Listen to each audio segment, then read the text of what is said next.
ایک مرتبہ ملک الموت نے بارگاہ رب العزت میں عرض کی، اے مولا کریم، میں نے کروڑوں لوگوں کی جانیں قبض کی ہیں، مگر دو جانیں ایسی ہیں جنہیں قبض کرتے وقت مجھے بڑا ہی صدمہ اور افسوس ہوا ہے۔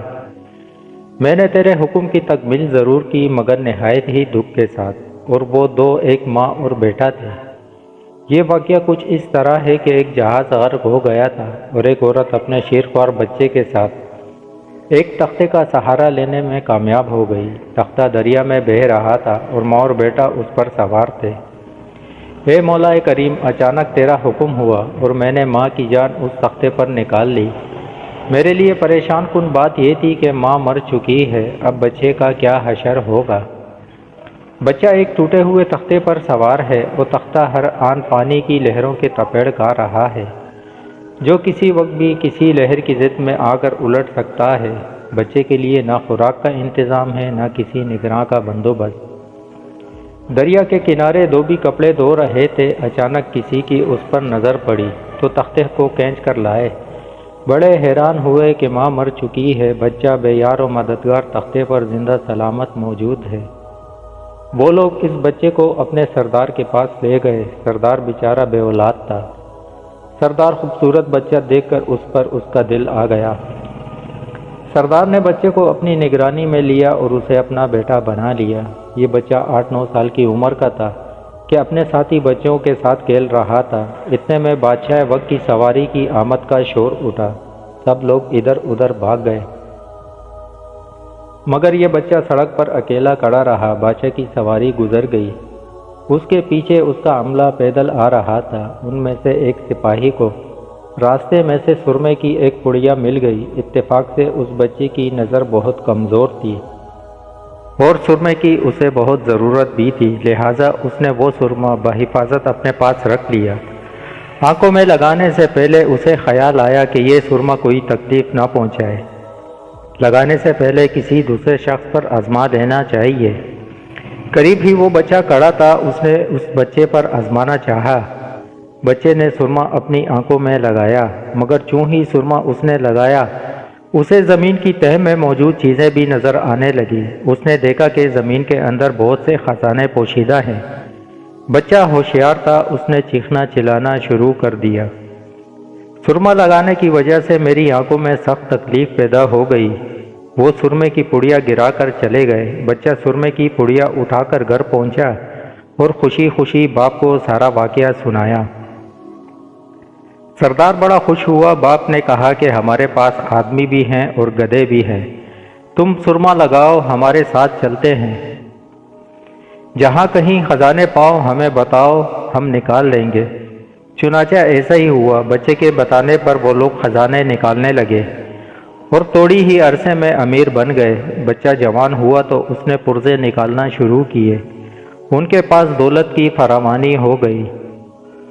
زمین کے تمام خزانے اس کے نظروں میں تھے۔ اس نے آہستہ آہستہ بہت سے آدمی اپنے ساتھ ملا لیے۔ اس کے بعد تمام سرداروں کو ادھر ادھر کر دیا اور خود سردار بن گیا۔ آخر نوبت یہاں تک پہنچی کہ اس نے بادشاہ کے ساتھ بھی ٹکر لے لی اور اسے مغلوب کر کے خود بادشاہ بن گیا۔ اس بچے کا نام شداد تھا اور یہ وہی بچہ تھا جس کی ماں تختے پر ہی مر گئی تھی اور یہ اکیلا دریا کی لہروں کے ساتھ بہہ رہا تھا۔ کہتے ہیں کہ جب یہ برسر اقتدار آیا تو حکم دیا کہ ایک ایسا کمال درجے کا شہر آباد کیا جائے جس کی ایک اینٹ سونے کی ہو اور دوسری چاندی کی ہو، اس میں ایک عالی شان باغ ہو جس میں دنیا کی ہر چیز میسر ہو۔ جب وہ شہر پر ہر لحاظ سے مکمل ہو گیا تو شداد نے ارادہ کیا کہ جا کر اس شہر کا نظارہ کیا جائے۔ چنانچہ وہ شہر کو دیکھنے نکلا۔ ابھی وہ دروازے تک ہی پہنچا تھا کہ ملک الموت کو حکم ہوا اور اس نے وہیں اس کی روح قبض کر لی۔ اسے اتنا موقع بھی نہ دیا کہ اپنے بے مثال باغ کو ایک نظر دیکھ سکتا۔ ملک الموت نے کہا کہ اے مولا کریم، اس شخص کی روح قبض کرتے وقت مجھے نہایت ہی صدمہ پہنچا کہ وہ شخص ہر چیز تیار کر کے اسے دیکھ بھی نہ سکا۔ حق تعالیٰ نے فرمایا، یہ وہی بچہ ہے جس کی ماں تختے پر مر گئی تھی اور اس پر تجھے ترس آیا تھا۔ اس بچے نے بڑے ہو کر نافرمانی کی، خدا کے حکم سے بغاوت کی اور سرکشی اختیار کی۔ مگر ہم نے اسے خود ساختہ جنت میں قدم رکھنے کی مہلت بھی نہ دی اور اسے باہر ہی ہلاک کر دیا۔ اسی جنت کے بارے میں مشہور ہے کہ وہ دنیا میں موجود ہے مگر انسان کی نظروں سے اوجھل ہے۔ سیدنا امیر معاویہ رضی اللہ تعالیٰ عنہ کے زمانے میں ایک صحابی کا اونٹ گم ہو گیا تھا۔ وہ اونٹ کی تلاش میں کہیں اس علاقے میں جا نکلا تو حق تعالیٰ نے اسے وہ سب کچھ دکھلا دیا تھا۔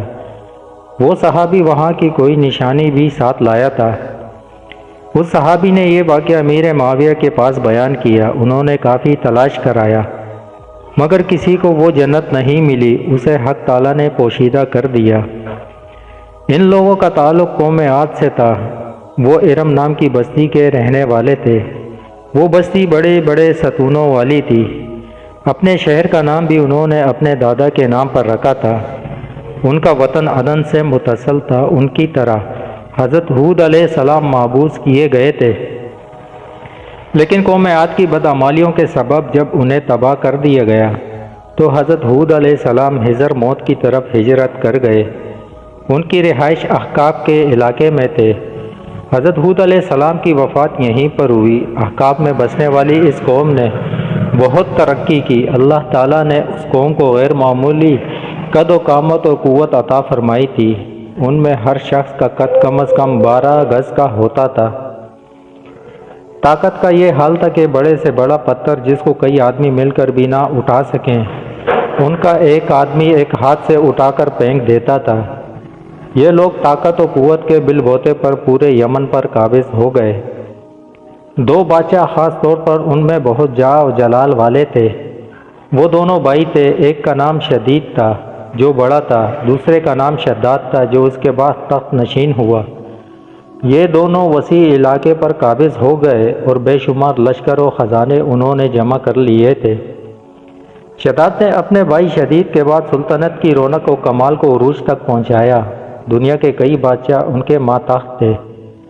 اس دور میں کسی بادشاہ میں اتنی جرأت و طاقت نہیں تھی کہ اس کا مقابلہ کر سکے۔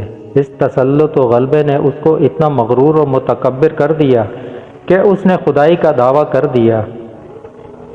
اس وقت کے علماء نے جو سابقہ انبیاء کے علوم کے وارث تھے اسے سمجھایا اور اللہ کے عذاب سے ڈرایا تو وہ کہنے لگے، جو حکومت و دولت اور عزت اس کو اب حاصل ہے اس سے زیادہ اللہ تعالیٰ کی عبادت کرنے سے کیا حاصل ہوگا؟ جو کسی کی خدمت و اطاعت کرتا ہے یا تو عزت و منصب کی ترقی کے لیے کرتا ہے یا دولت کے لیے کرتا ہے، مجھے تو یہ سب کچھ حاصل ہے، مجھے کیا ضرورت کہ میں کسی کی عبادت کروں؟ حضرت ہود علیہ السلام نے بھی اسے سمجھانے کی کوشش کی لیکن بے سود۔ سمجھانے والوں نے یہ بھی کہا کہ یہ حکومت و دولت ایک فانی چیز ہے، جبکہ اللہ کی اطاعت میں آخری نجات و جنت کا حصول ہے، جو دنیا کی ہر دولت سے بہتر اور زیادہ قیمتی ہے۔ اس نے پوچھا، یہ جنت کیسی ہوتی ہے؟ اس کی تعریف و خوبی بتاؤ۔ نصیحت کرنے والوں نے جنت کی وہ صفات جو انبیاء کرام کی تعلیمات کے ذریعے ان کو معلوم ہوئی تھی اس کے سامنے بیان کی تو اس نے کہا، مجھے اس جنت کی ضرورت نہیں، ایسی جنت تو میں خود دنیا میں ہی تیار کر سکتا ہوں۔ شداد نے اپنے افسروں میں سے 100 ماہر افراد کو بلایا، ہر ایک کو 1000 آدمیوں پر مقرر کیا اور تعمیر کے سلسلے میں ان سب کو اپنا نقطۂ نظر و پسند سمجھا دی۔ اس کے بعد پوری دنیا میں اس کام کے ماہرین کو عدن بھجوانے کا حکم دیا۔ اپنے دربار میں سے حکمرانوں کو یہ حکم دیا کہ سونے چاندی کی کانوں سے اینٹیں بنوا کر بھیجیں۔ وہ کوہ عدن کے متصل ایک مربع شہر جو 10 کوس چوڑا اور 10 کوس لمبا ہو بنانے کا حکم دیا۔ اس کی بنیادیں اتنی گہری کھدوائیں کہ پانی کے قریب پہنچا دی۔ پھر ان بنیادوں کو سنگ سلیمانی سے بھروا دیا۔ جب بنیادیں بھر کر زمین کے برابر ہو گئی تو ان پر سونے چاندی کی اینٹوں کی دیواریں چنی گئیں۔ ان دیواروں کی بلندی اس زمانے کے گز کے حساب سے 100 گز مقرر کی گئی۔ جب سورج نکلتا تو اس کی چمک سے دیواروں پر نگاہ نہیں ٹھہرتی تھی، یوں شہر کی 4 دیواری بنائی گئی۔ اس کے بعد 4 دیواری کے اندر 1000 محل تعمیر کیے گئے۔ ہر محل 1000 ستونوں والا تھا اور ہر ستون جواہرات سے جڑا ہوا تھا۔ پھر شہر کے درمیان میں ایک نہر بنائی گئی اور ہر محل میں اس نہر سے چھوٹی چھوٹی نہریں لے جائی گئی، ہر محل میں حوض و فوارے بنائے گئے۔ ان نہروں کی دیواروں اور فرش یاقوت، زمرد، مرجان اور نیلم سے سجا دی گئی۔ نہروں کے کناروں پر ایسے مصنوعی درخت بنائے گئے جن کی جڑیں سونے کی، شاخیں اور پتے زمرد کے تھے، ان کے پل موتی اور یاقوت اور دوسرے جواہرات کے بنا کر ان پر ٹانگ دیے گئے۔ شہر کی دکانوں اور دیواروں کو مشک و زعفران، عنبر و گلاب سے سینکل کیا گیا۔ یاقوت و جواہرات کے خوبصورت پرندے چاندی کی اینٹوں پر بنوائے گئے، جن پر پہرے دار اپنی اپنی باری پر آ کر پہرے کے لیے بیٹھتے تھے۔ جب تعمیر مکمل ہو گئی تو حکم دیا کہ سارے شہر میں ریشم کے قالین بچھا دیے جائیں۔ پھر نہروں میں سے کسی کے اندر میٹھا پانی، کسی میں شراب، کسی میں دودھ اور کسی میں شہد اور شربت جاری کر دیا گیا۔ ہزاروں دکانوں کو کم خواب کے پردوں سے آراستہ کر دیا گیا اور ہر پیشہ و ہنر والے کو حکم دیا کہ اپنے اپنے کاموں میں مشغول ہو جائیں، اور یہ کہ اس شہر کے تمام باسیوں کے لیے ہر وقت ہر قسم کے پھل میوے پہنچا دیا کریں۔ 12 سال کی مدت میں یہ شہر جب اس سجاوٹ کے ساتھ تیار ہو گیا تو تمام امراء ارکان دولت کو حکم دیا کہ سب اسی میں آباد ہو جائیں۔ پھر شداد خود اپنے لاؤ لشکر کے ہمراہ انتہائی تکبر و غرور کے ساتھ اس شہر کی طرف روانہ ہوا۔ بعض علماء کو بھی ساتھ لیا اور راستے پر ان سے تمسخر کرتے ہوئے ان سے کہتا رہا، ایسی جنت کے لیے تم مجھے کسی اور کے آگے جھکنے اور ذلیل ہونے کا کہہ رہے تھے۔ میری قدرت و دولت تم نے دیکھ لی۔ جب قریب پہنچا تو تمام شہر والے اس کے استقبال کے لیے شہر کے دروازے کے باہر آ گئے اور اس پر زر و جواہر نچاور کرنے لگے۔ اسی ناز و ادا سے چلتے ہوئے جب شہر کے دروازے پر پہنچا تو روایت ہے کہ ابھی اس نے گھوڑے کی رکاب سے ایک پاؤں نکال کر دروازے کی چوکھٹ پر رکھا ہی تھا کہ اس نے وہاں پہلے سے ایک اجنبی شخص کو کھڑے ہوئے دیکھا۔ اس نے پوچھا، تو کون ہے؟ اس نے کہا، میں ملک الموت ہوں۔ پوچھا، کیوں آئے ہو؟ اس نے کہا، تیری جان لینے۔ شداد نے کہا، مجھ کو اتنی مہلت دے کہ میں اپنی بنائی ہوئی جنت کو دیکھ لوں۔ جواب ملا، مجھ کو حکم نہیں۔ کہا، چلو اس قدر ہی فرصت دے دو کہ گھوڑے پر سے اتر آؤں۔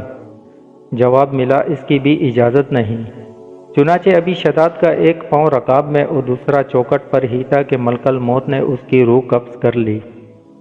پھر حضرت جبرائیل علیہ السلام نے بڑے زور سے ایک ہولناک چیخ ماری کہ اسی وقت تمام شہر مع اپنی عالی شان سجاوٹوں کے ایسا زمین میں سمایا کہ اس کا نام و نشان تک باقی نہ رہا۔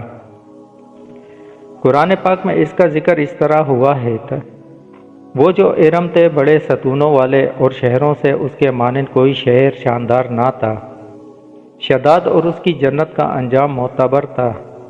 شعر میں لکھا ہے کہ بادشاہ اور اس کے لشکر کے ہلاک ہو جانے کے بعد وہ شہر بھی لوگوں کی نگاہوں سے اوجھل کر دیا گیا، مگر کبھی کبھی رات کے وقت عدن اور اس کے ارد گرد کے لوگوں کو اس کی کچھ روشنی اور جھلک نظر آ جاتی ہے۔ یہ روشنی اس شہر کی دیواروں کی ہے۔ حضرت عبداللہ بن قلابہ رضی اللہ تعالیٰ عنہ جو صحابی ہیں، اتفاق سے ادھر کو چلے۔ اچانک آپ کا ایک اونٹ بھاگ گیا۔ آپ اس کو تلاش کرتے کرتے اس شہر کے پاس پہنچ گئے۔ جب اس کے میناروں اور دیواروں پر نظر پڑی تو آپ بے ہوش ہو کر گر پڑے۔ جب ہوش آیا تو سوچنے لگے کہ اس شہر کی صورتحال تو ویسی ہی نظر آتی ہے جیسی نبی کریم صلی اللہ علیہ وسلم نے ہم سے شداد کی جنت کے بارے میں بیان فرمائی تھی۔ یہ میں خواب دیکھ رہا ہوں یا اس کا کسی حقیقت سے بھی کوئی تعلق ہے؟ اسی کیفیت میں اٹھ کر وہ شہر کے اندر گئے۔ اس کے اندر نہریں اور درخت بھی جنت کی طرح کے تھے، لیکن وہاں کوئی انسان نہیں تھا۔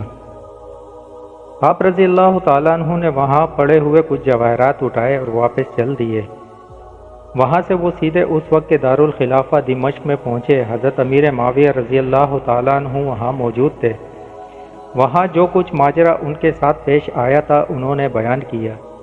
حضرت امیر معاویہ رضی اللہ تعالیٰ عنہ نے ان سے پوچھا، وہ شہر آپ نے حالت بیداری میں دیکھا تھا کہ خواب میں؟ حضرت عبداللہ رضی اللہ تعالیٰ عنہ نے بتایا کہ بالکل بیداری میں دیکھا تھا۔ پھر اس کی ساری نشانیاں بتائیں کہ وہ عدن کے پہاڑ کی فلاں جانب اتنے فاصلے پر ہے، ایک طرف فلاں درخت اور دوسری طرف ایسا کنواں ہے، اور یہ جواہرات اور یاقوت نشانی کے طور پر میں وہاں سے اٹھا لایا ہوں۔ حضرت امیر معاویہ رضی اللہ تعالیٰ عنہ یہ ماجرا سننے کے بعد نہایت حیران ہوئے۔ پھر اہل علم حضرات سے اس بارے میں معلومات حاصل کی گئیں کہ کیا واقعی دنیا میں ایسا شہر بھی کبھی بسایا گیا تھا جس کی اینٹیں سونے چاندی کی ہوں۔ علماء نے بتایا کہ ہاں، قرآن میں بھی اس کا ذکر آیا ہے۔ اس آیت میں ارم ذات المعاد یعنی شہر ہے، مگر اللہ تعالیٰ نے اس کو لوگوں کی نگاہوں سے چھپا دیا ہے۔ علماء نے بتایا کہ حضرت صلی اللہ علیہ وسلم نے یہ بھی فرمایا ہے کہ میری امت میں سے ایک آدمی اس میں جائے گا اور وہ چھوٹے قد، سرخ رنگ کا ہوگا، اس کے ابرو اور گردن پر 2 تل ہوں گے۔ وہ اپنے اونٹ کو ڈھونڈتا ہوا اس شہر میں پہنچے گا اور وہاں کے عجائبات دیکھے گا۔